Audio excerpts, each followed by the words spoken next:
my girlfriend, who's my wife now. Really? We lived. Does she know about this? No. She doesn't know that you have a girlfriend and it's her? No. Dude, you better clean that up. Well, also, when she finds out that she's my wife, she's going to wonder about this girlfriend that I have. Dude, this is getting messy. Yeah. Dude, clean it up, dude. You don't want your wife to leave you for the girlfriend. No. Because then you'll be stuck with the wife. That's right. So she's back in New York at the apartment. And with your wife? No, the girlfriend. Okay. It's getting messy, but okay. So. But she's going to be the wife. She will someday be the wife. But at this point, she's the girlfriend. She's just the girlfriend. Does she know she's going to be the wife? No idea. Well, I think she has an inkling. Okay, so now you have to tell her about the girlfriend. Yes. Okay. Relationships are not easy, but keep going. And so. You're riding down the Harland Highway. All right, hold tight on the Harland Highway show. Harland Williams. This is your third time here, Yes, bro. my third time. Greg Hat-trick. Fitzsimmons. Hat-trick. Hat-trick McSimmons, man. Let's hit the theme music. Ladies and gentlemen, now that's right. You on the Harland Highway podcast with Greg Fitzsimmons. And I hope you don't mind I do that in Cajun. I do like a Cajun slant to the way I talk. Yeah. Has anyone said your name in Cajun before? No, it's the first time. It felt good. Greg Fitzsimmons. You like that? Yeah, it's good. So you take out all the consonants. Yeah. Yeah. It kind of smooths your name out because Greg Fitzsimmons, it's sort of hard. Greg? How about that? Greg? Yeah, it's Very hard. hard. But when you Cajun it up and just go, Greg Fitzsimmons, it really like. Well, Harland Williams is already Cajuned up without even doing anything to it. Yeah. Harland Williams. Harland Williams. Yeah. Sounds like hardware. You know, that didn't sound so much Cajun as it sounded mentally challenged. They're not the same thing? You should open a hardware store, Harland Williams Hardware. Oh, wow. That would really attract people, I think. Oh, just the name? Harland Williams Hardware. Harland Hardware, yeah. Do you get overwhelmed? Like, you ever go to the Home Depot and you're like, I got to get some stuff, and it's so big. Yeah. You start wandering up and down the aisles, and you almost get like sort of depressed, and it's like, I got to get out of here. It's over. I get overwhelmed. And it's a little bit like Pokemon Go because you're looking for the orange jackets because that's what's going to save you. So you go up and down or like Pac-Man. Yeah. You're going up and down the aisles, right, left, and you're looking for the orange jackets to get help, to find out where the Phillips head screwdrivers are. You know, they're making them lefty now. The Phillips What do you heads. mean? And some old guy made that joke to me recently at the hospital. They're making screwdrivers lefty? Yeah. Because they're neutral, right? Well, I said to the guy, I was in the emergency room with my daughter last week, and she's fine. No. We thought she had appendicitis. And so we got to the God. emergency room at like 11 o'clock at night. By the way, nothing a good screwdriver can't fix. Right. Just. Or a vodka tonic. Yeah. Yeah. Okay. So, is she okay? Well, we get there, and it's like 11 o'clock at night, and you realize why ER was on the air for so many years. There are stories everywhere. Whoa. There's just, this woman's in the corner, and she's homeless, and they gave her a plastic bag with a bagel in it and a coat. And then you've got like a young woman coming in with a bandage on her head. And, you've just got all these stories. Yeah. So we're there for like 4 hours, and they're x-raying her, and they're doing all this stuff for the appendicitis. And then they finally go, so what have you eaten today? And she's like, I just had like a little bit of yogurt. What about yesterday? Well, at 4 a.m, I had some Carl's Jr. I'm like, all right, we'll take the check. We'll head out now. What? Yeah. She just had a loaf? Yeah. Come on. You had to sit for 4 hours. Oh, and I can't imagine what the bill is going to be. Are you kidding me? For a Carl's Jr. loaf. Yeah. Oh, God. Right. And you had to sit across from Bagel Coat Woman. Yes. Oh, God. And a guy who was like 80, 85 years old, sweetest little old man. What? And he's walking back and forth, and they ordered a taxi for him, but it was a rainy night. It was during that rainstorm. Oh, wow. And so no taxis were coming, and we were there for an hour, and this guy was, and I finally said to the guy, I go, I'll take you home. I go, where do you live? And he said, Culver City on Sepulveda and Pico or whatever. And I said, oh, by that hardware store. He goes, yeah, they're selling left-handed Phillips screwdrivers now. Wait, the Harland Hardware? Yeah. So wait, just so I'm clear and so they're clear, my listeners, you offered a homeless guy a ride home. Yes. So what's No, I wrong didn't with say he that was set? homeless. Something's not. I did not say he was homeless. What was I he? said the lady with the bag was home. He was just a Okay. very old man who didn't have a car. So he was carless. He was carless. Okay. Yeah. But why didn't you offer the homeless lady a ride home? Or you could have just opened the door and she would have been home immediately. Like you could have just held the door open and said, welcome home. Right. Enjoy your bagel. Yes. Wait a minute. So last week was one of the craziest like weather systems on record in Los Pineapple Angeles. Express. Yeah, like just it was almost hurricane like weather and rain and mudslides. Right. And now you've got to trudge out into that because your daughter's got a Carl's Jr. loaf. That's right. Did you ask her at any point, like, you sure you just don't have to crack a loaf? No, we asked her, and she had said that she did drop a deuce that day. That's how she put it? I don't remember her wordage. You want me to call her? Well, maybe later. Yeah. And so she said that she had moved her bowels. God, that sounds creepy. Moved your bowels. Yeah. It just feels like I picture a moving truck with a slogan on the side. Right. We will move your bowels. Yeah. Allied Moving Company. We're so good. We'll even move your bowels. Moving bowels since 1968. Yeah. We'll move your bedroom, your coffee table, and your bowels. Wow. I always pictured it when I was a kid. The first time I heard "move your bowels," I pictured a guy having a bowling pin coming out of his ass. I thought it was "move your bowls." Oh, God. Yeah, like a bowling pin. You know, we are close to West Hollywood. You probably might see some of that on a good Saturday night if you hang around that ER much longer. Sure. You'll see, might get a full strike, maybe even a Or spare. at least a guy picking up a spare. Yeah.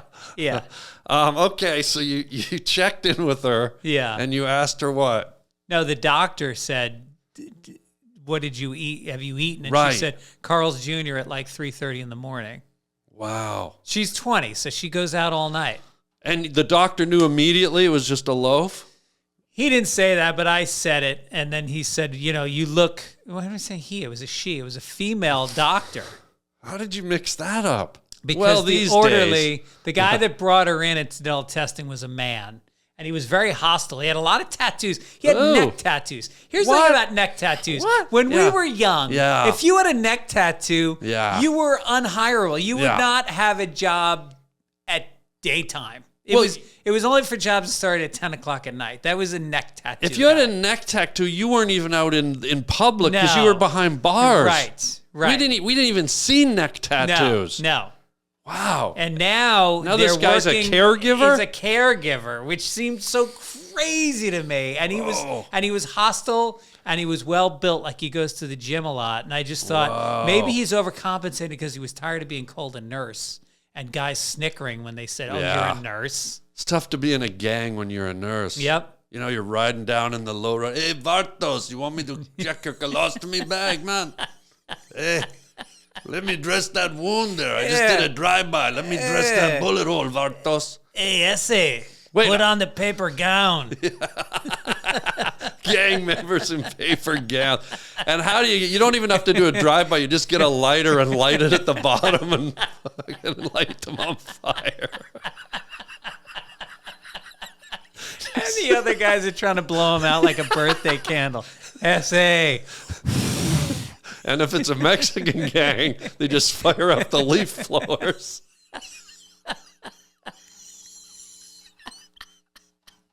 Oh my God. Do you think that's how they put out birthday candles in Leaf Mexican blower homes? with a leaf blower, the whole cake dripping down the wall. Make a wish. Although we don't use a fucking leaf blower. That's my wish. My wish is that we don't hit the piñata with their rake. But wait, should I be so presumptuous? Because when I hear neck tattoo, Yeah. isn't that traditionally a Latino gang? Wasn't the Latino gangs? This guy was not Latino. What was but he? He was Caucasian, I believe. Oh, it was a white Polish. wannabe. Yeah. That's why he was angry. I don't Yeah. associate. I guess there is a lot of Latinos with the neck tattoos, but I see him on all kinds of people now. Really, because traditionally, when they first made an appearance, and I'm not even trying to stereotype Latinos, Right. I literally, in my mind, the first time I think I ever saw them or had an association with them was seeing them on Latino like gang members Right, or right. Latino jailbirds. They had Right. the MS-13s and Yeah. they're kind of intimidating. They are intimidating because it really shows that. Well, the best is Jason Ellis, the radio.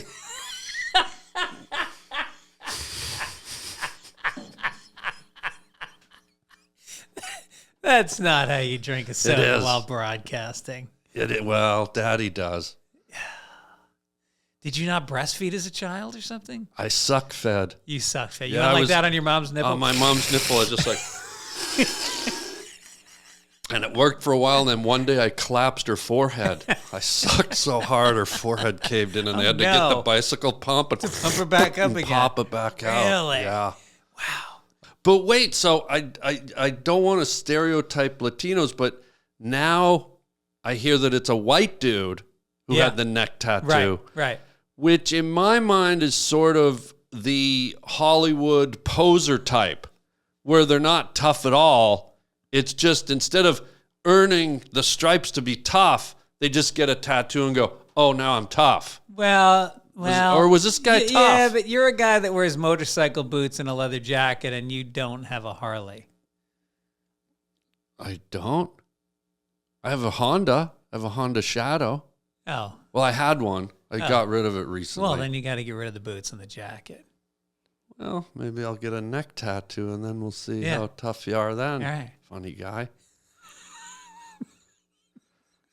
Why'd you get rid of the motorcycle? You know what? I just stopped using it. I was riding it for years and years Yeah. and years, and I just sort of, I went, you know what? I had a good run with it. Yeah. I never got hit. Never got hit. Walk away No, on top. Walked away. I almost spilled it once. I hit an oil patch on Laurel Canyon going through the hills. I was just cruising along, summer day, no water. I guess somebody's car just shitted out a little patch of oil, and I'm just cruising, and I hit it, and the whole bike just, and I was able to grab it before it, but it just went wonky, and I almost went down, and I said, Damn. I've had a good run, I love it. And to be honest, this sounds stupid, but I hated wearing a helmet. Uh-huh. 2 reasons. I have no chin, Yeah. so they were constantly flying off. They would fly right off. I lost 'cause the about chin would hold it. 600 in Sure. a year. Yeah. And the whole thing with a motorcycle for me was the wind in the hair, Yeah. the freedom. And I know, that's stupid. You got to be safe. But it just, we're in LA, so half the time it's boiling hot. Yeah. You're basically putting an incubator on your head. I'd take my helmet off and there'd be bird's eggs on my hair, like osprey or it was like an incubator head. That's not true. I don't even know I said that. I feel like an idiot. Would you think about gluing hair to the outside of the helmet? And then it would still Yeah, fly but around in the wind? you can't feel the roots. It's hair's very Right, sensitive. Right. Like have you ever like gone like this in your nose and you can feel a nose hair? Yeah. Like that's how sensitive hair is. You just little tiny hairs. They feel everything. They're great receptacles. But why did you use the example of your nose when you have a whole head of hair and a goatee? Why talk about putting your finger in your nose? Well, just on the tip of your nose, when there's a big long nose hair hanging out and you go like that, you dingle it and you can feel it. Like you can feel the root of it up in your nose. So that's, Yeah. I was using that as an example I because see. you can feel the wind in your hair. Yeah. But didn't you feel it in your nose hair when you were riding the motorcycle? I Wasn't did feel enough? that, but you didn't have to wear a nose helmet. Right.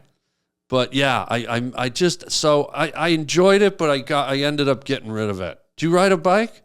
I used to have one. I had a dirt bike. Oh, I had a they're the KDX best. 250 when I was a teenager. Did you get air?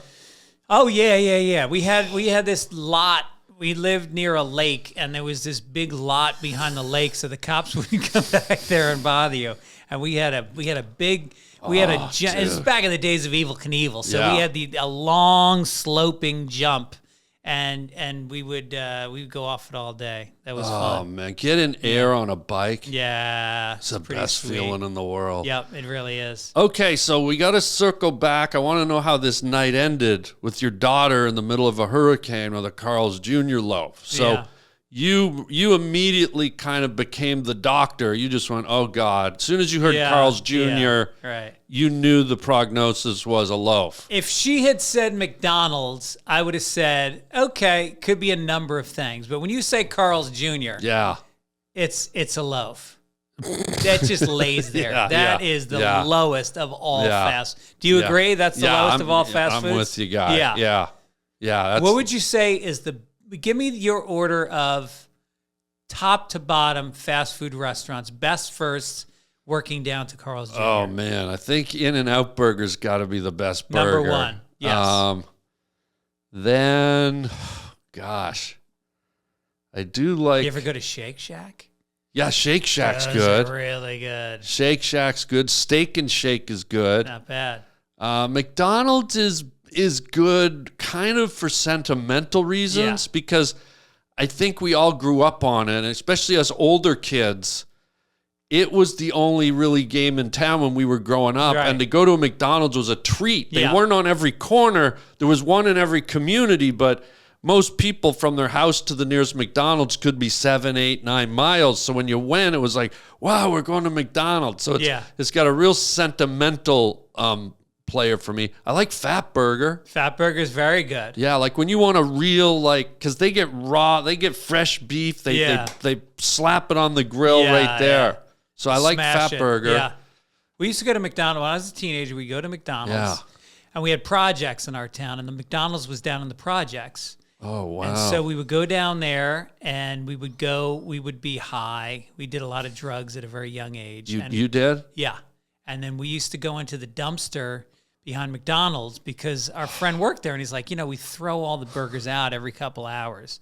And we would go into the dumpster and we'd get hot apple pies. Remember the old hot apple pies that they looked like an egg roll? Oh, and they were filled with molten lava? Yeah, they just burned. And even the crust was bubbling. hard it had and bubbles bubbly. on it. Yeah, like petrified molten lava. Like I think Hawaii was built on the back of those fucking apple turnovers. Yeah. That's right. It's the same kind of basic. That was the greatest. So you ate out of the dumpster. Well, we grabbed the stuff and then we would go up to the park and we would, drink an 8-pack. But just so I'm clear, it was out of the food was out of the dumpster. Yeah. Okay. Big Macs, quarter pounds with cheese, fries. And where did it come out of? The dumpster. Remember that lady you saw at the ER room with the bagel? Yeah. Are you comparing me to a homeless person? I mean, she might have been looking back at you and thinking the same thing, guy. You're like, there's bagel coat lady, and she's like, there's dumpster McDonald's McGee over there. Dude. She's looking down on me. Yeah, because she's got a bagel in Yeah. in a nice baggie. Dude. Yeah. Wow. Yeah. I used to dumpster dive as a kid. I loved picking garbage. Oh, you did? But I would never eat out of it. That's crossing the line. Well, it was only food in there. That's the thing. Oh. Yeah. But wait a minute. Was it one of these scenarios where you actually saw them? Oh, it's here he comes. It's the 15-minute mark. You see the guy open the door, throw it in, and then you get it? Or do you just wander up and go, gee, there's probably food in here? No. We knew the schedule because our friend worked there. So we knew at 3 o'clock they got thrown out. Oh, wow. Yeah. How many would you eat in a Like setting? 2. I'd have 2. And they then were at least warm. 2 hot apple pies. Well, the hot apple pies, I believe, out of the restaurant would stay hot for upwards of 6 and 7 hours. Oh, yeah. That's how hot they were. Yeah, the pioneers used to use them in the old days to warm their beds. That's right. Yeah. Yeah. World War I, they used to launch them at the French. Oh, yeah. Yeah. God. Unreal. I think they used them on the front of ships to break ice up in the Arctic. Oh, yeah. Unbelievable. No, they used to use them during break-ins for drug cartels. They'd break the front door down with them. Oh, with the apple pies. With the apple pies. Oh God, Prosepiash. Wow, I don't think I've ever met anyone who dumpster dove and ate out of a McDonald's dumpster. Yeah. Did you get the logs from doing that? You must have had some. I'd be honest with you, other than a short period of time where I was addicted to opioids, I never had constipation. Wait.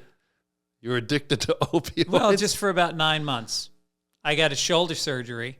Okay. And this is back in the days where everybody would write scripts for opioids. And so I would get Vicodin and hydrocodone from different diet. My general practitioner would write them. Yeah. And then the surgeon was writing them. And then I think the PT guy was writing them. Dude, you were really addicted to opioids? Yeah. What? How old were you? You know, this was probably 8 years ago. What? Yeah. Wow. And it feels so good. I hate to tell people that because I don't want people to play with opioids. Like literally, I would say don't ever take one because in truth, you can take Tylenol and you can meditate and you can deal with your pain. Yeah. Opioids are so addictive, but they feel amazing. Yeah, that's the thing. You ever watch that show? What's it called when they Intervention? Yeah. And you see these drug addicts, and they just go, it's the best feeling in the world. Like everything bad goes away, and it's such a tempting door to walk through because you're like, wait, all my worries, all my anxiety, everything all just your goes fear away. is gone. But and you can walk like you could. I could just remember going to events that I didn't want to be at and taking one, and I could talk to any. Like if you were there, I could talk to you. Wow. Yeah, anybody that you would normally avoid. You can walk right up to, and like we could have had like a long conversation. Yeah. Yeah. But now you have to avoid me. No, I'm on opiates right now. It's the only time I take them now. It's the Harland Highway. Yeah. I don't blame you. I'm nodding out right now. Can I get you a hot apple pie? What is it about Carl's Jr.? Did you think Carl also made really bad food, or you think it's just his son? Yeah, it might have been just his son. You wonder if Carl's going, you ruined it. Yeah. Like, I wonder if Carl was a really good cook and then Carl's Jr. It really is not great. No. It's sort of like, I think it's a lot of the Carl's Jr.'s pops up in the towns that don't have the other franchises. Or you can tell a neighborhood by, like you were saying earlier. Yeah. You can tell a neighborhood by the fast food restaurants. Mm-hmm. Is this a new thing, or you always do that? I've always done that. Always. Didn't you notice that last time? I don't know. I don't remember things. But I think Jack in the Box is down there because I remember Kevin Meany used to talk about Jack in the Box and pulling up, and they go, you want the special sauce? And he's like, well, do you want the secret sauce? And he goes, what's in the secret sauce? Yeah. And they go, it's a secret. They go, well, then you can keep the secret sauce. Kevin Meany. That guy was hilarious. He was the best. He was literally, I don't know that I've ever laughed as hard at a human being than I did when he was on stage. Really? I only met him a couple of times, and he was so funny. In person, he was funny. Was he? Yeah. Oh, in person. He was one of my dearest friends. He was in my wedding party. He was one of my groomsmen. Oh, man. He died like about 12, 15 years ago? No, maybe about 4 or 5. No. 4. Yeah. No, it's more than that. No, it's about 4 years. Really? Yeah, maybe 5. Well, how did it happen? I forget. He had a heart attack. He had a country house. Oh, no. So he was up there all alone, and, he was missing, and nobody knew where he was. Oh, no. Yeah, it was very sad. But I'm very close with his wife and daughter. We talk all the time. And oh, man. He was the best. He was hilarious. Oh, man. my God. I mean, if you're not familiar with Kevin Meany, your audience, just go to YouTube and look at some of his appearances on the Johnny Carson Show, and especially watch We Are the World. Yeah, his We Are the World was just such a killer closer. Yeah. You know who did that first, though, was Andre Philip Gagnon. Have you ever seen his We Are the World? Really? Canadian impersonator. No kidding. He went on Johnny Carson and sang "We Are the World," and he did every voice before Kevin Meany? before Kevin. No and it was shit. a mind blower. Like the guy, he did it on Just for Laughs, and he did it on the Tonight Show, and he did it on the Tonight Show, and it made him a star. But he did all the voices. Yeah, he because did Kevin just lip synced it. He didn't actually sing. Yeah. But this guy, Andre Philippe Gagnon, he does every voice, including the women's voices. He does the women. He does Michael Jackson. He does the boss. He does everyone. It's a mind blower. Made him famous. I want to see that. Check it out. But I was going to tell you, buddy, because I've been dealing with a little. You're talking about the hospital. Sure. I've been dealing with a little bit of trauma. Yesterday, I was flying and I got molested, and I haven't been able to talk to anyone about it. And I need to get it out. Really? Yeah. Oh my God. Like full on molested. Jesus. Yeah. And so I wanted to vent a little, and maybe you can talk me through it. But so you didn't push that light on your seat that says no moleste? No. It was before I got on the flight. Oh. I went through the thing. Okay. We go through the security check, right? Right. So we fly a lot, me and you. We do gigs all the time. Well, no. I mean, you go and I go. We don't. We don't go together. We don't go together. Right. But we, in our profession, fly a lot. Yeah. And so we try to do things to make that part of the journey easy, more efficient, quicker, expedite ourselves through. So I've got pre-check, which is TSA pre-check, and there's this other thing called clear, which is even one step above. Now, do you have to go to Scientology for that to get clear?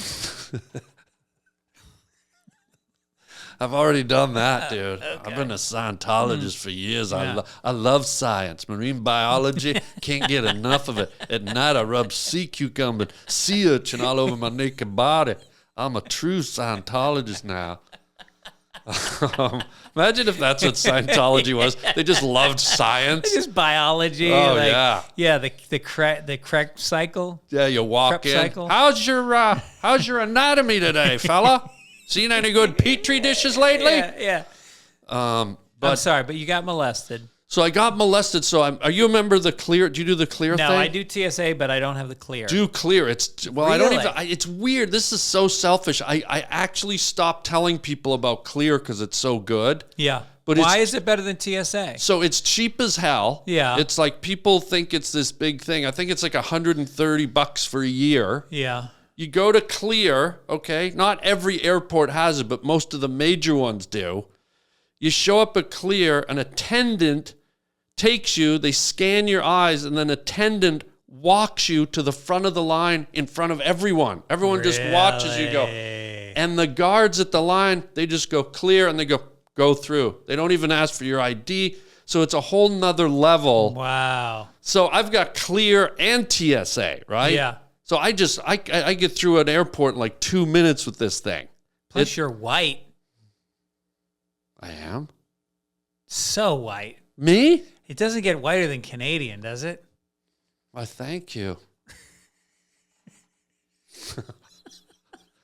Wait, so when's so you get the clear? So I got the clear. So here's the thing with clear and TSA. Yeah. The whole thing is you go up and out of your way to send in documentation to the government. Right. So that you're cleared. You're not a threat. You don't have any violent history. You're not on a no-fly list, any of that. That's the whole reason it's called clear and pre-check, so you go through all the x-rays and all the bullshit. Yeah.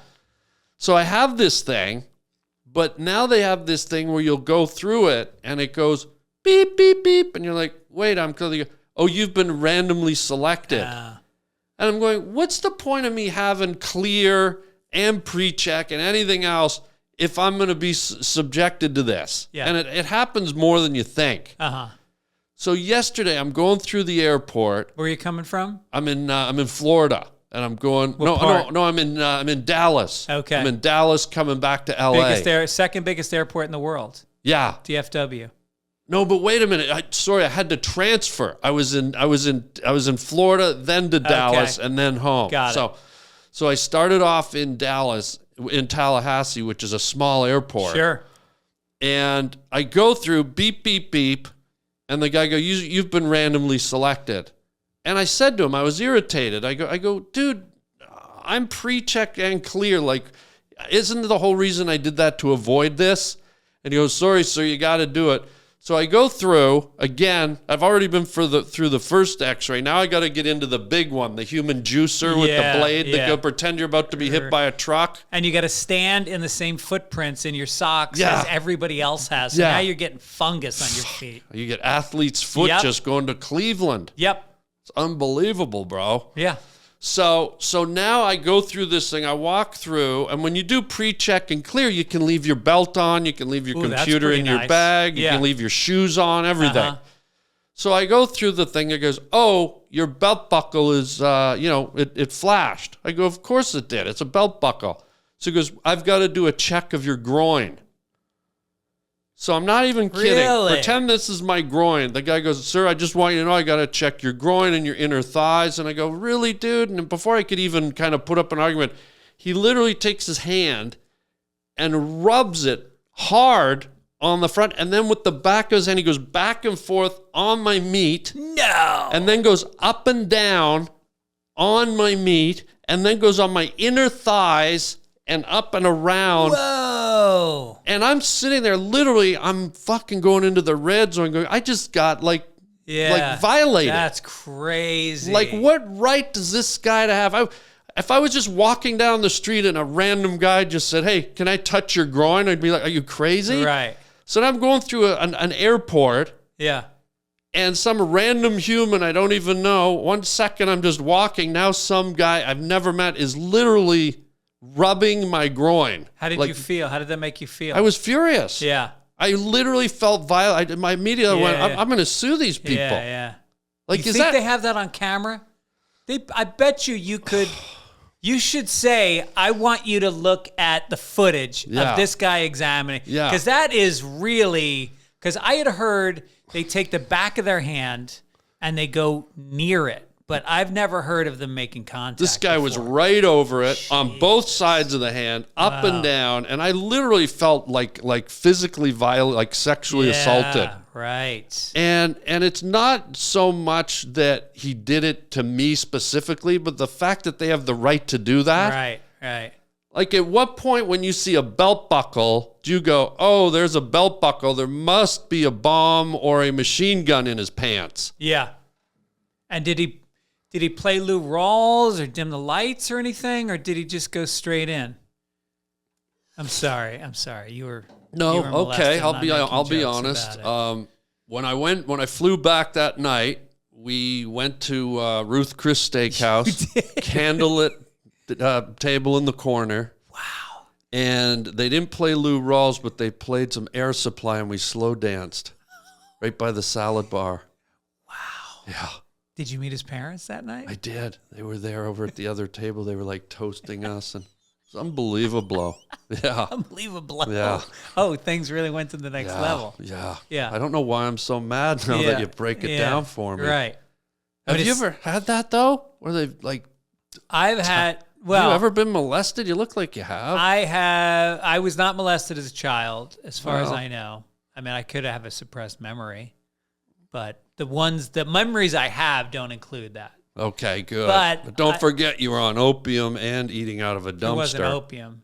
It was opiates. Well, same sounding word. No, opium is like Sherlock Holmes or like Chinese. Yeah, opium is sort of like it's opiates, but you add the yum on the end because they're so good as you attested. So it's opium. Yum. So you were molested?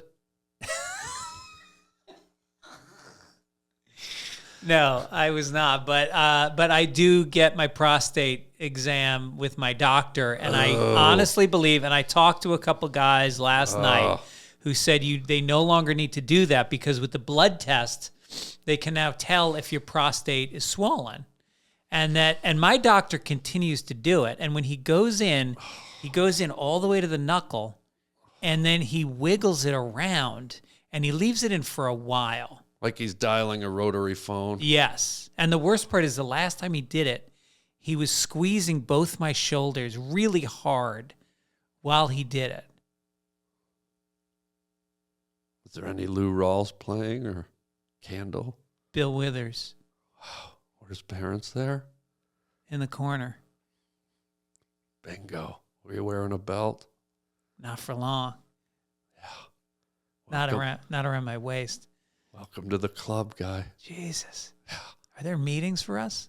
There's meat. The ings will come later. Is there yum? Yeah. There's a little yum in there. There's bum. Yum bum. Come. Oh, too far. I Come forgot on, about your guy. podcast God, has limits. Unreal. Oh, yeah. So you still do that? Or did you tell him no more? My last inspection was about a year ago, and I think when I go in this time, I'm gonna request that he not do that. Hey, you know what? He does it, and then I'm sad for like 2 days. Why? I don't know. I can't explain it, but I get really bummed out and sad and confused for like 2 or 3 days. Yeah, it's weird when you think about people who enter the medical profession. Yeah. And it's such sort of an elite place to be. You know, doctors are, schooled, they're educated, they're smart people. They put in a lot of time. And cut to having to stick your finger in a complete stranger's bum. Yeah. Like, yet he's wearing a white coat and there's a degree on the wall. Yeah, right. I think I'd rather be a garbage man throwing people's trash away every day. Right.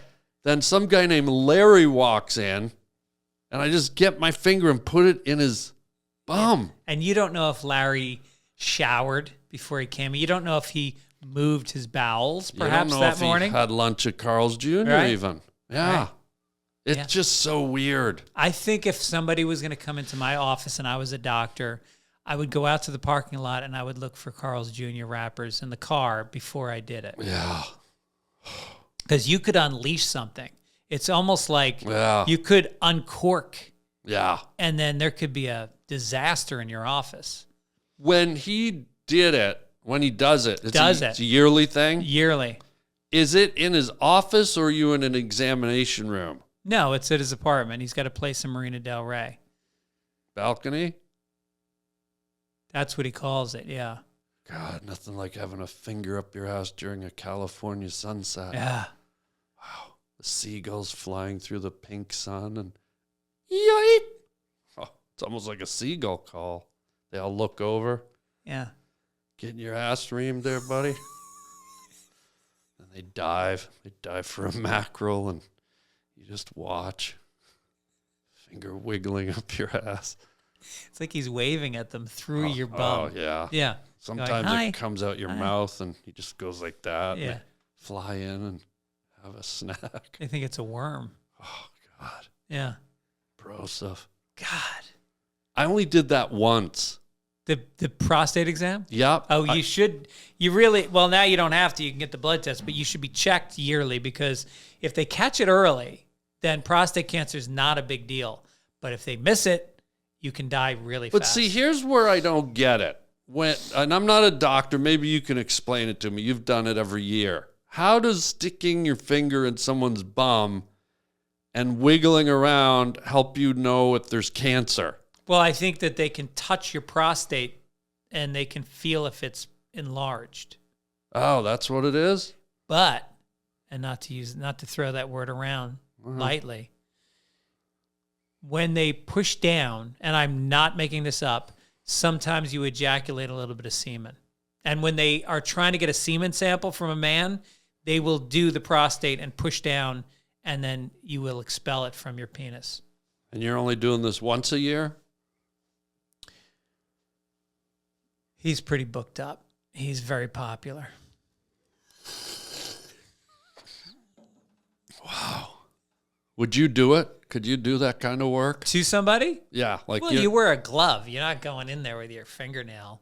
You're not coming out with a dirty fingernail. I don't care if you've got a baseball mitt on. You're putting Yeah. your hand up a guy's ass. Yeah. Could Yeah. you do it? The baseball mitt is a good idea because if they do then defecate, you can catch it. Yeah. Right in the old bread basket, the Yep. loaf. Yep. Get that loaf in the old bread basket. Mm-hmm. But I don't think I'd do it with an asbestos welder's glove. Like What's- I don't think I could do it if I was Ben Grimm the Thing. Yeah. Like with that rock hand. I don't, if I was Iron Man, I don't think I could do it. Yeah. So you don't enjoy if a woman does that to you? Is your doctor a woman? No.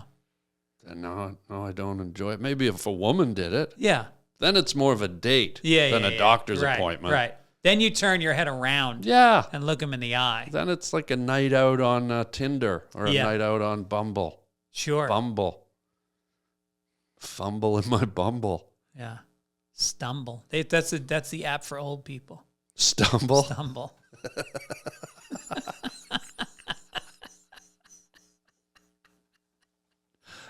I've fallen, I can't get up.com. God. Have you noticed as you get older, your balance going a little? Oh, hell, especially in the morning. When I walk when I walk to the bathroom in the morning, What? I feel like I'm on the moon. Really? I'm just back and forth. Like a baby deer, just like where's that fucking toilet? Really? Yeah, it's like I'm drunk. It's crazy. Oh, like wow. like a 1-year-old. Yeah. A drunken 1-year-old. Oh, God. Wild. Yeah. Why, do you get that? Do you get it all day or just in the morning? No, but I just noticed as I'm getting a little bit older, like every now and then the balance goes a little like you're just like, oh, why did I sort of have a little wobble there? Yeah. That never would have happened before. Yeah. Did you feel the earthquake last week? I was away. Oh, it was good. Was it a good one? Yeah, it was pretty good. It was like I was in my office. You've been in my office, right? In Santa Monica? Yeah, I did your podcast there once. Yeah. So it felt like there was somebody drumming like really hard on the wall for a while. It was like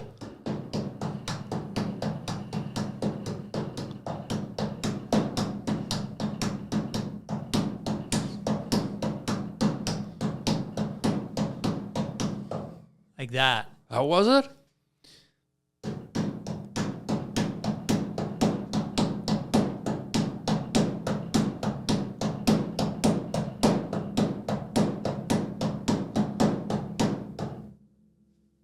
I'm getting sort of a sense of it, but I'm not sure. Yeah. Maybe just.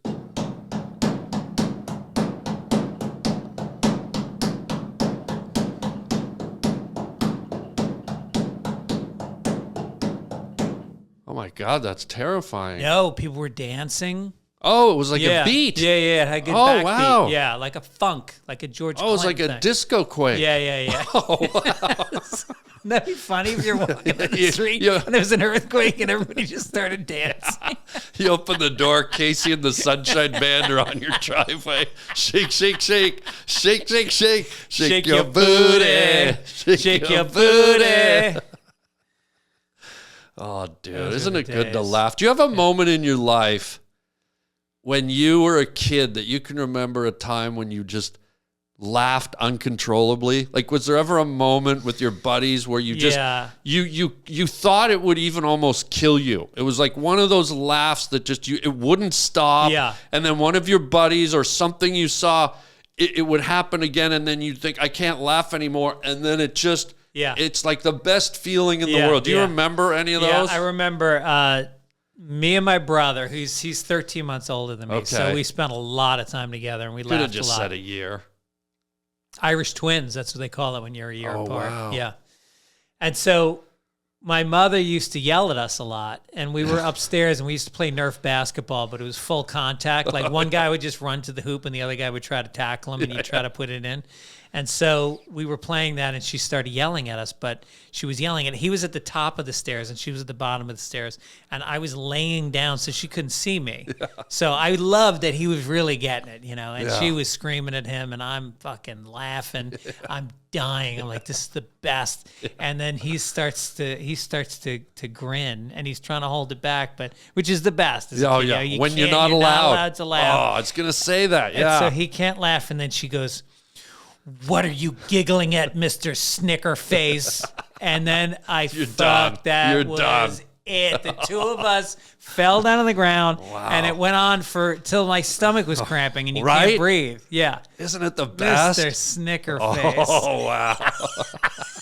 And she was only like 5'2", but she was from the Bronx, and she was very tough, and we were afraid she'd just slap us just randomly. We're scared of her. That was the beauty of it, because you knew suddenly it was forbidden. Yeah. And so that made you, somehow you had to suppress it. Yeah. And that made it all the more wonderful to do it, because you knew you weren't allowed. But then your brain was kind of going, well, how can I be disciplined for something so utterly joyous? Yeah. So you almost knew they can't spank me for laughing. Yeah. Laughter is joy. Laughter is a beautiful, what are they going to hit me for this? I had a very similar one when we were driving one time. We were on a long drive, and me and my cousins were in the back seat. Yeah.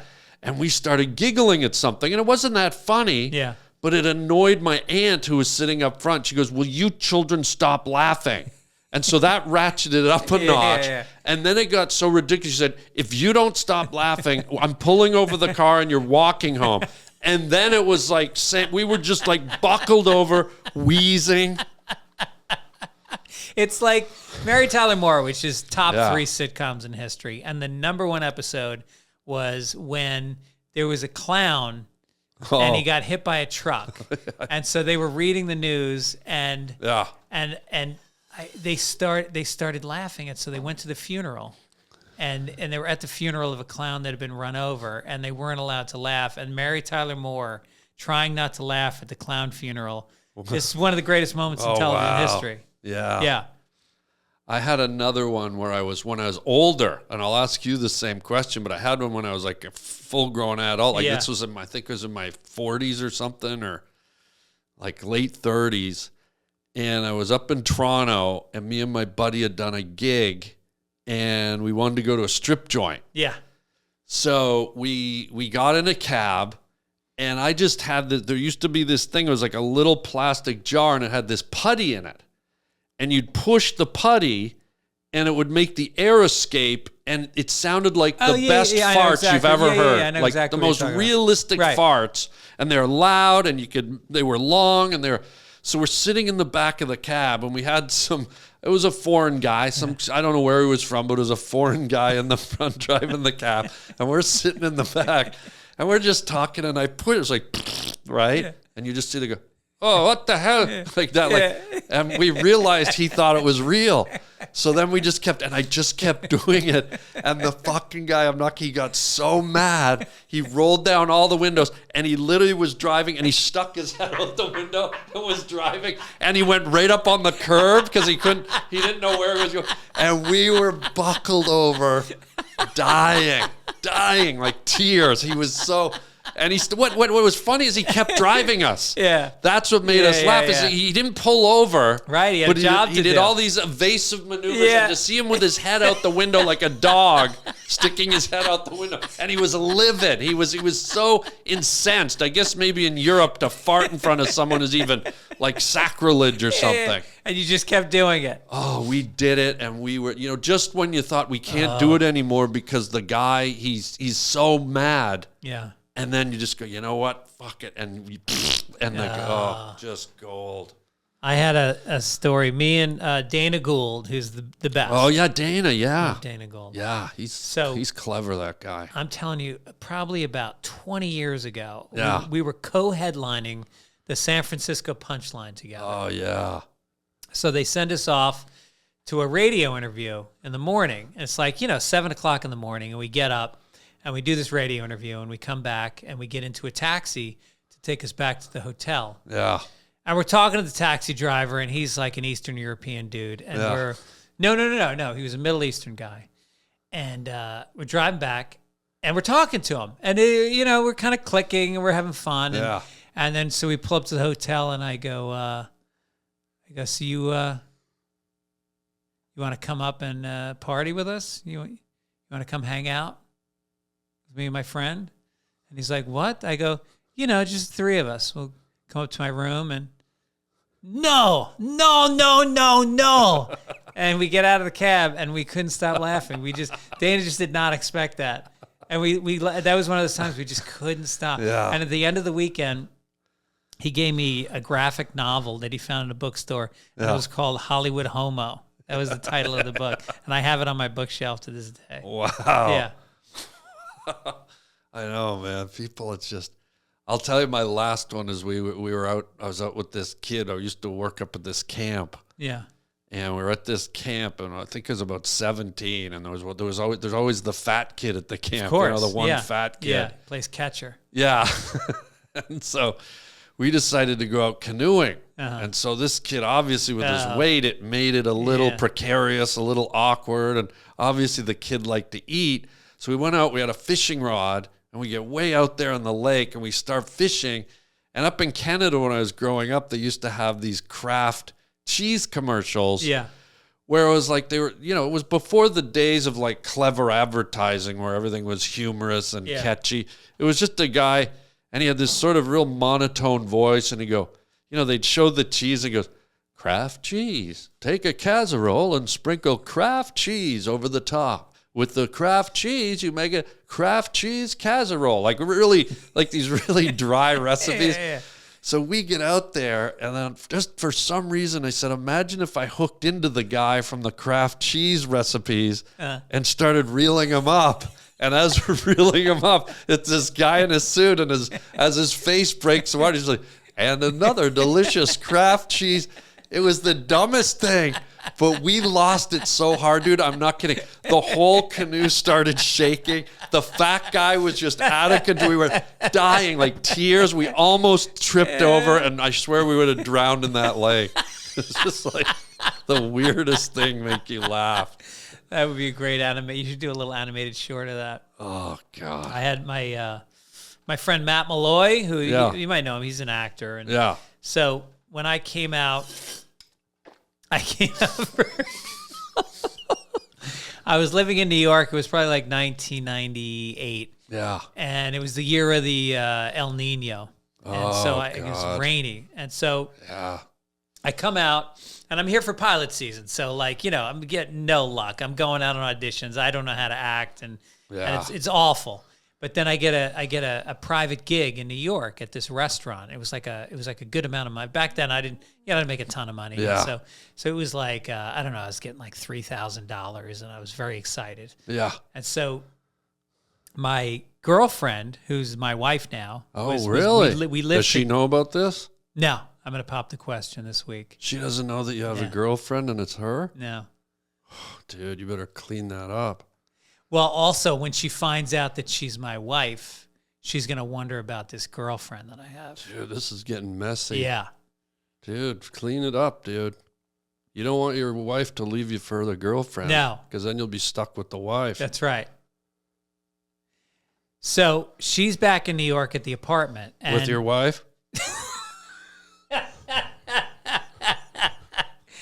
And they're starting to catch on. Okay. And so we had just bought an apartment. And so the wife. No, the girlfriend.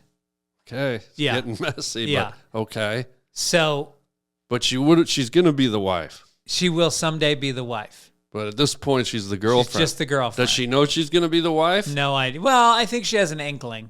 Okay, so now you have to tell her about the girlfriend. Yes. Wow.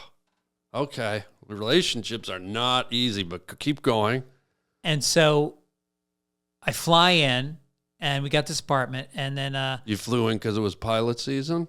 No, I flew in. I was leaving pilot season in L.A. to go to New York to do this private gig at a restaurant for $3,000. Sounds like a lot of flying going on during pilot season. That's right. And so we go out during the day. I'm so happy to see her because I'm miserable. Yeah. And we're walking down the street, and we get to Jennifer Convertibles, and we go inside, and I said, you know what? I just made a shitload of money. Let's buy a fucking new couch. Wow. And we look around, and we pick out the fabric, and you can customize it. I got the piping, and I got the cushions, different colors, and the pillows, and order the whole thing. So you're going to put a couch in the front of your convertible? It didn't come with a seat? Well, it's a big car. Okay. Yeah.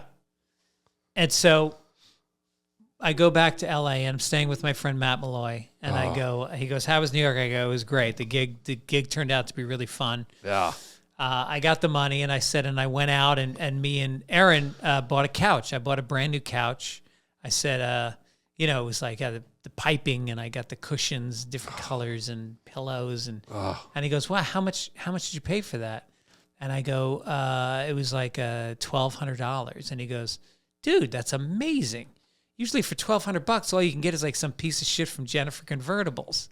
And there was a pause where he looked at my face and he saw the sadness. And then he realized that I got it from Jennifer Convertibles. Oh, damn. And it was 15 minutes. Like, we didn't even say another word. We just played that out. It just, the moment was so... Did you at that moment, though, immediately go, because obviously he dropped you down a notch in the snack bracket, right? You thought you were buying the elite. I felt like a big deal. So did you immediately go, oh, shit, I wonder if my future ex-wife / girlfriend knows that I bought the shitty couch at the place? Was she in on it?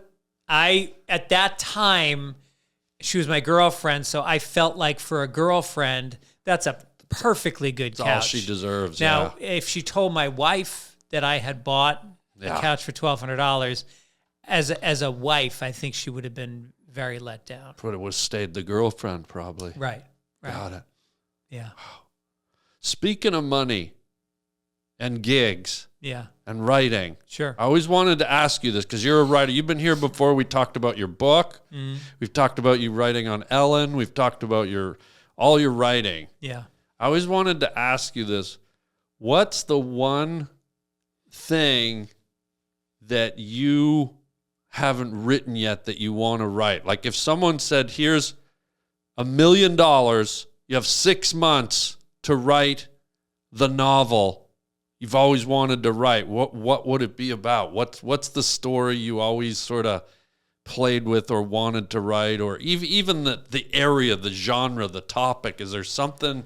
I always wanted to write a big comedy, something that appealed to a lot of people. Like to me, the Blues Brothers and Stripes and okay, so a movie. Yeah, I'd like to write a movie, and the plot of the movie is that you're at the MTV Music Awards, and there's 2 managers backstage, and one is like a Suge Knight kind of. He represents hip hop guys. He's dangerous, and the other guy is kind of like a Dave Becky character. He's a big, powerful guy, and they've both got clients that are on this show, and so they start having this kind of big dick contest where one goes, I'm a better manager. I'm a better manager. He goes, hey, how about this? We make a bet, $1 million.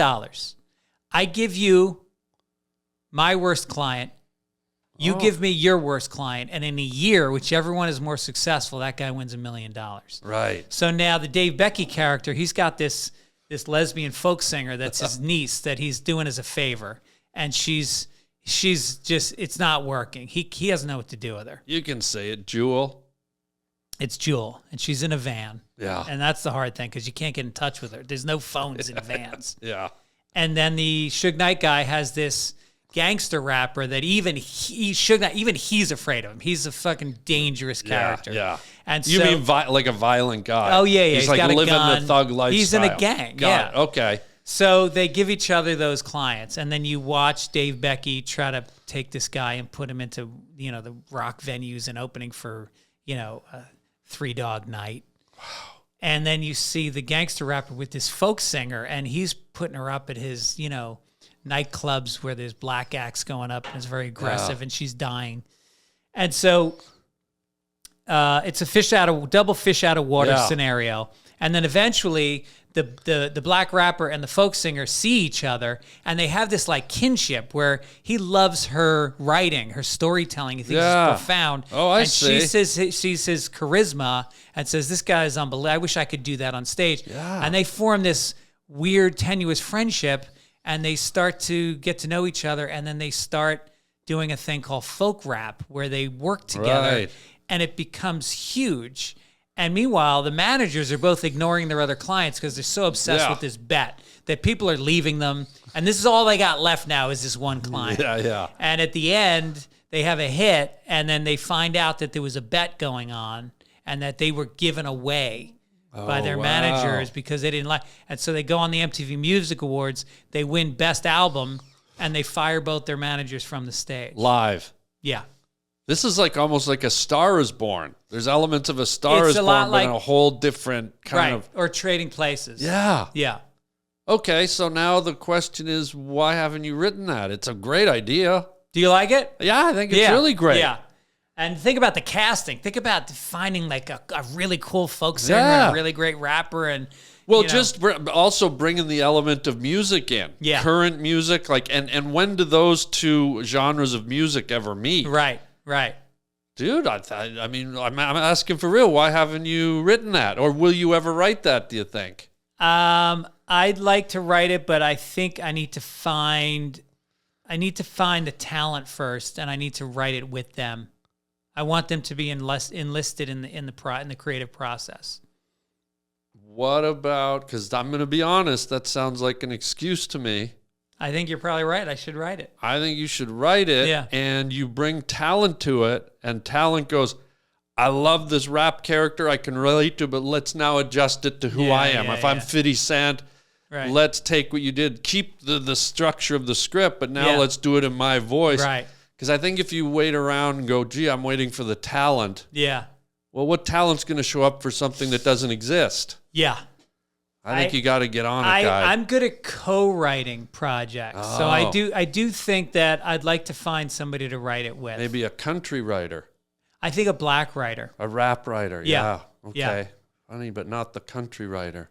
I've written on a ton of black shows. That for some reason is my niche in show business. Really? Yeah, I wrote for Cedric the Entertainer. I wrote for Patrice. I wrote for Jamie Foxx, Wanda Sykes.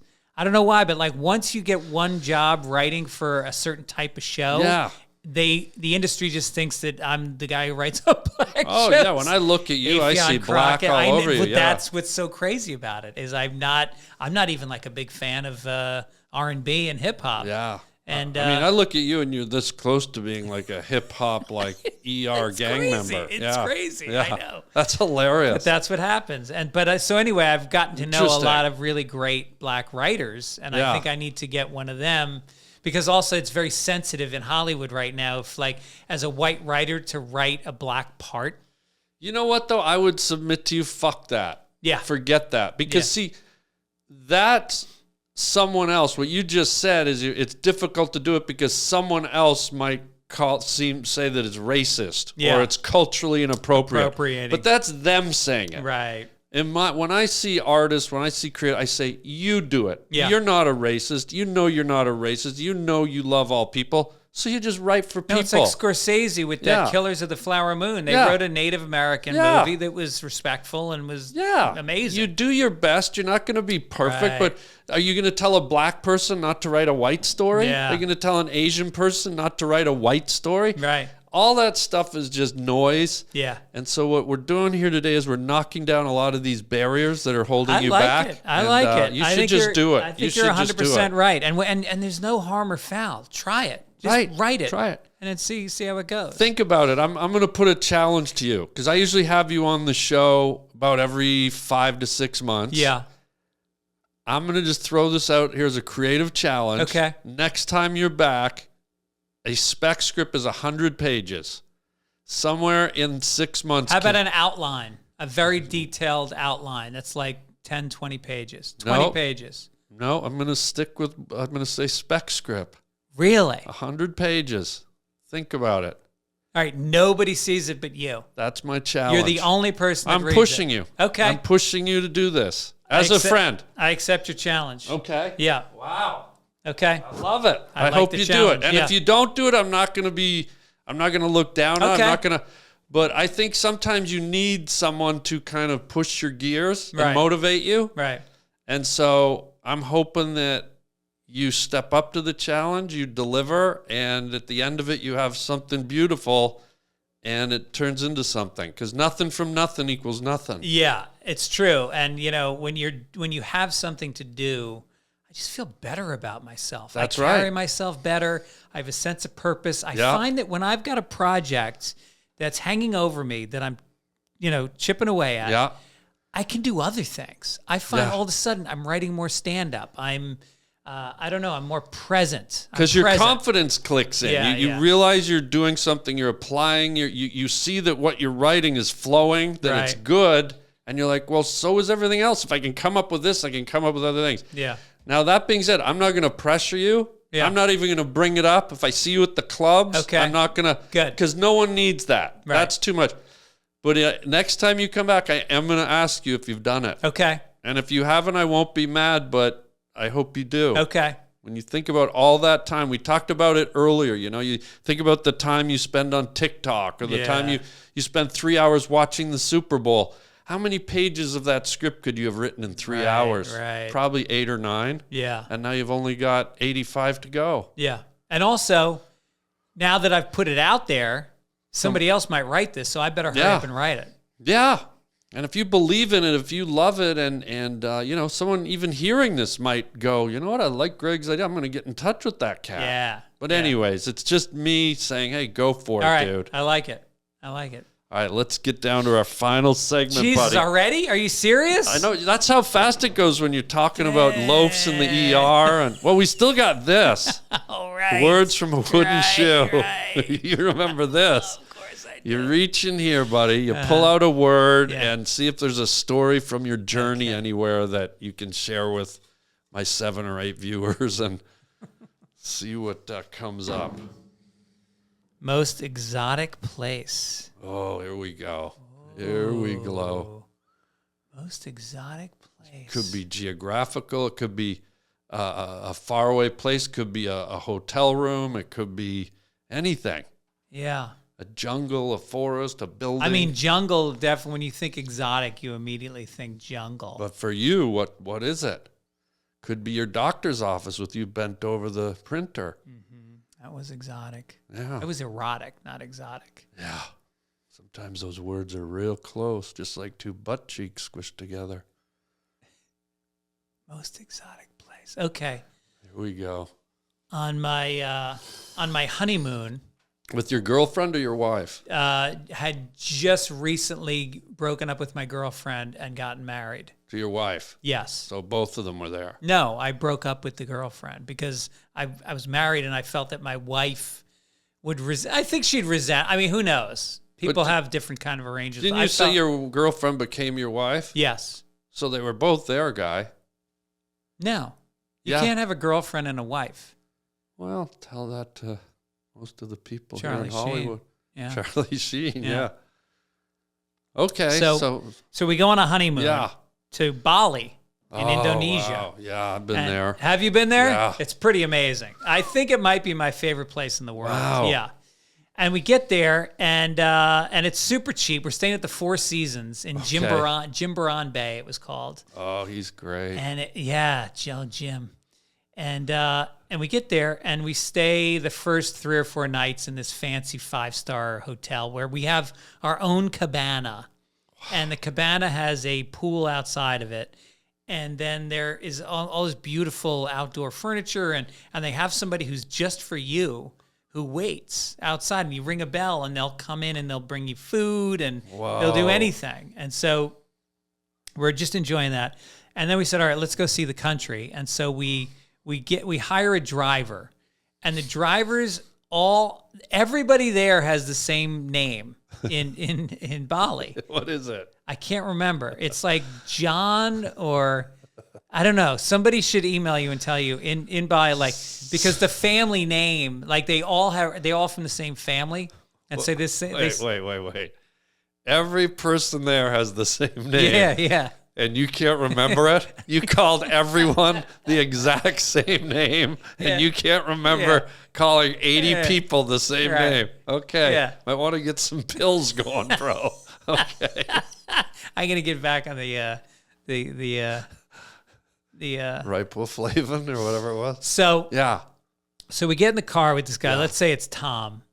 And we get in. He's got a van. He's got a minivan. And he drives us, and we go to Abood, which is like the artistic center. It's like all artists. Yeah. And it's I went there. It's Hindu. It's Hindu. So there's different castes in the Hindu faith. Yeah. And it goes from the Brahmins, which are the upper caste, and it goes down. And one of the higher castes is actually the artist class.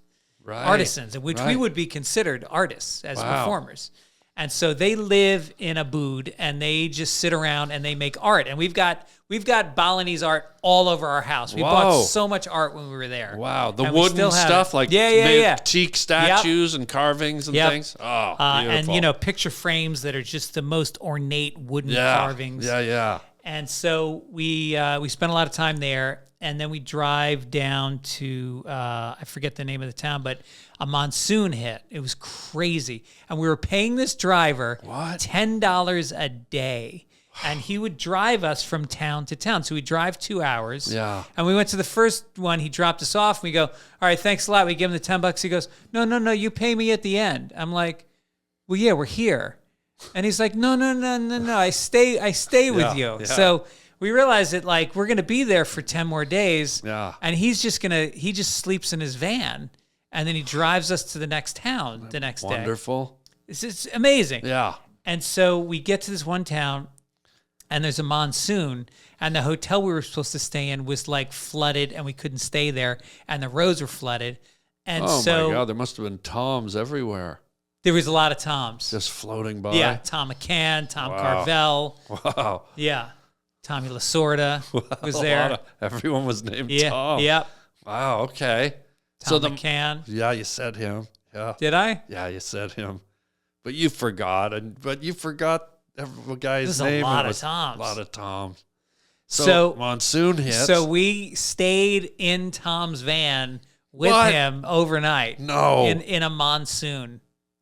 what, Yeah. what did that smell like? Not good. Yeah. Not good. Oh, that had to smell like Hershey's chocolate bars and like Crocs. Yeah. Armenian Crocs. Yeah. And yeah, a lot of rice. It smelled like rice. Wow. Yeah. Brown or white? It was brown. Racist. Yeah. Wow. How long were you in the van? Just overnight, and then we got out the next day. Imagine you got out and there was a bumper sticker on the back that said, if this van's a rockin', don't bother knocking. Then you'll remember his name. Oh, Dude. patted me down. He said he was from Clear. It was weird. He said he was from Clear, and all of a sudden he's got the back of his hand working all over me. Dude, It's like, Tom, what's wrong with the front? I got to tell you the funniest Bali story. Bali. Well, it's my show. Okay.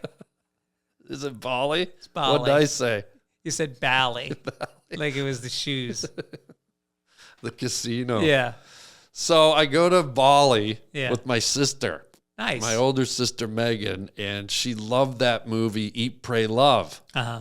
So there's a very memorable scene in Eat, Pray, Love where Julia Roberts goes to Bali and she's trying to find herself. She's empty. She's left New York. She feels soulless. And there's like a shaman or a soothsayer or some kind of spiritual guru guy. There's a lot of them there. Guru. Guru. What did I say? I said guru. Well, it's my show. Can I not say things the way I want? Wikipedia. just like- My guest today, Wikipedia. It's just like you're from another country or something. I know. Yeah. It's so bad. So anyways, there's this guy, Katuk is his name. Yeah. And he's a real guy, and they used him in the movie. No. Yeah, in Eat, Pray, Love, they used a real guy. Tom Katuk? Yeah, Tom Katuk, bless you. And you have to drive out to the country, and he's got his little temple set up. Yeah. And what happens is people go in and they sit with him. And in the movie, he's this very deep. It's a real guy. I don't know how they got him to do it, but he's this real guy, and he's very deep and he's philosophical. And he's sitting with Julia Roberts, and he's like, "Your life is like a butterfly. You know, you just have to open your wings and flap and let yourself go." And Julia Roberts like is on tears. It was beautiful. Yeah. Somehow the guy was an incredible actor, but he's a Yeah. real citizen. He's not like an actor guy. Beautiful scene. Julia goes and sees him a few times in the movie. My sister finds out he's a real guy. He lives there. No. She goes, "Can we go see him?" So we got the same thing. We got some guy named Tom. He took us out in his car. We had him all day, drove us all the way out to see this guy. Yeah. We get there, and it's the end of the day, and there's 3 other people ahead of us Oh. to see this guy. Right. And because he's sort of a celebrity now, people are lined up, and a lot of Westerners from New York and from America think he has the answer to life. Yeah. So we get there, and I'm not as enchanted. I'm like, I know the entertainment industry. I'm like, okay, it's nice, it's cute, it's kind of interesting that he's really this guy in real life. And so we get there, and these two girls from Chicago are sitting with him. And he's on a mat, we're in his temple, and there's water dripping, and there's koi fish, and the chime music's going. It's outdoors. You can hear the crickets and the monkeys in the background. And this guy is this old guy, he's like only got about 3 teeth left. And he's sitting there and he's touching these girls' legs. They've got shorts. He's, oh, you're very beautiful girl. And he's rubbing. Oh, you're going to have a husband. And why don't you have a boyfriend? And it was like, I thought, this guy looks like he's sort of drunk and getting really touchy, almost like the guy at the airport did with me, right? And I'm going, oh, this is sort of creepy. And then so they go off, and my sister's like the last one of the day. And she sits, and her eyes are just full of... And this guy goes, excuse me for a minute before we start. And he goes behind the wall, and he's just, I swear to God, he's like he's coughing up loogies like I've never heard. Like a truck driver in Bakersfield can't even get that loogie, right? And he's farting. He goes behind the wall. Wow. He's just letting him rip like he just had a night at Carl's Jr. And it was my sister's sitting there. And then she comes and he sits and he starts like touching my sister and all. It was the creepiest fucking thing ever. And my sister was so sold on him because, he did it with Julia Roberts. She sort of had this glazed look on her as I filmed the whole thing. And she sort of didn't realize till after how creepy it was. And we were just dying laughing. Oh, that's great. The weirdest thing. He couldn't wait till the end of the day. He couldn't wait for the last customer to go fart it up. Oh, but I think he was doing it all day. Like, even those girls from Chicago were kind of looking a little perturbed. Wow. It was hilarious. Was he expensive? I can't remember. Yeah. I think nothing was expensive over there. Yeah, it so was great. It was great. But anyways, great stories to end on, buddy. Greg Fitzsimmons, I'm looking forward to that script if you decide to do it. Yeah, I'm going to do the script. Little bit of homework for you. I've never done this with a Harland Highway guest, but a little bit of homework. I think it's a good new segment. Challenge your guest to something and see if they step up. Well, meanwhile, tell the folks, Greg, as you know, is a writer. He's a stand-up comedian. He has you have a couple of podcasts, I have a podcast called Fitz Dog Radio that you've been on too many times to even count. Love it. Sunday Papers comes out on Sunday with me and my buddy. Do you know Mike Gibbons? Yeah. When we did your Irish show last year, you had him do a set, and he was hilarious. Yeah. And So you guys read the headlines, right? Of the newspaper, different sections, business, entertainment. Yeah. And then Childish, which I do with Allison Rosen, who I think you also know. I don't think I've heard of this one. She used to be Adam Carolla's sidekick for a long time. Yeah, is this a new podcast? It's about 4 years. We talk about kids, raising kids. Oh, it's a kid one. Okay, yeah. And then I got some stand-up dates coming. I'm coming to Portland Helium. Yes. February 22nd to the 24th. Yeah. That'll be really fun. Awesome club. Then I'm at the Rec Room in Huntington Beach on March 1st. Is that a new club? I'm going to set you up with it. It's just a one-nighter in Huntington Beach, and they give you the whole door, and it's fun. Great, really good crowds. Great. Love it. Yeah. Then I'm going to be in, I'm going to see my mom after that. Where can we get tickets for that? La Jolla Comedy Club, the Comedy Store, March 8th through the 10th. Great club. And I've never played that club. Are you serious? All I hear is what an amazing club. It's amazing. I've just, for whatever weird reason, I've never played it. It's right down the road towards San Diego. Yeah. And all I've heard my whole career is I've never done it. Well, I got to get in there. You got to get in there. La Jolla. And then March 16th at the Hollywood Improv is the annual St. Patrick's Day show that you headlined last year. Last year, yeah. I got to tell you, we had Bill Burr on the show. We had Zach Galifianakis. We had the best comics, and everybody talked only about you after the show. Huh? You had the most transcendent show. You just came up there and you were such a gentleman. You sat there for the whole show. And I think I had to ask you to move spots to later because because You did, somebody yeah. had to get out of there. And I you think were, it was Bill. Bill you were Burr a came in. Yeah. total gentleman about Yeah, it. well, it was a special night. I'm an Irishman. I support that night, man. But then you brought it all up. You were talking about other people's sets. Like you tied the whole night together, and it was fantastic. Oh, You were thanks great. for having me, Yeah. man. Yeah, it's always. I told you this last time. We're both Irish, and there's something about connecting to the Irishness. Yeah, you know? yeah. There's something about that sort of Irish brotherhood. So, Right, dude, right. thanks for having me. Schlancha. And anything else we want to mention while you're No, here? just That's be it? good to each other. That's all. like Call your mom. Everybody call your Yeah, mom call if she's your still mom. around. She's still around. I talked to her on the way up here. She got pulled over yesterday by a cop Your because she had mom? an expired registration. And she's 82. Oh She's a God. little tiny lady. She puts Yeah. the seat as far forward as it can go. Yeah. And they pulled her over, and she had no registration sticker.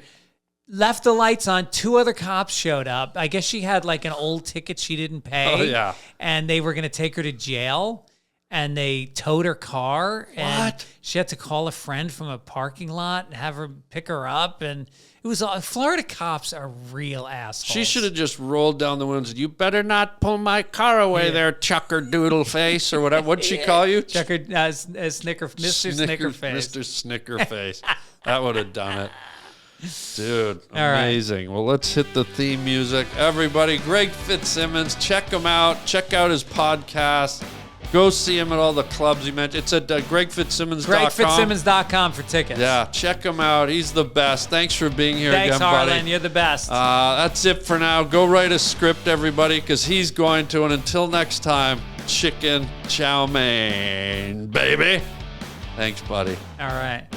Want to go get a Carl's finger? Jr.? Well, I was going to say the finger, yeah. but maybe let's do the Carl's Let's Jr. start first. with that, yeah, and then see where it goes. Get the finger. Yeah. Okay.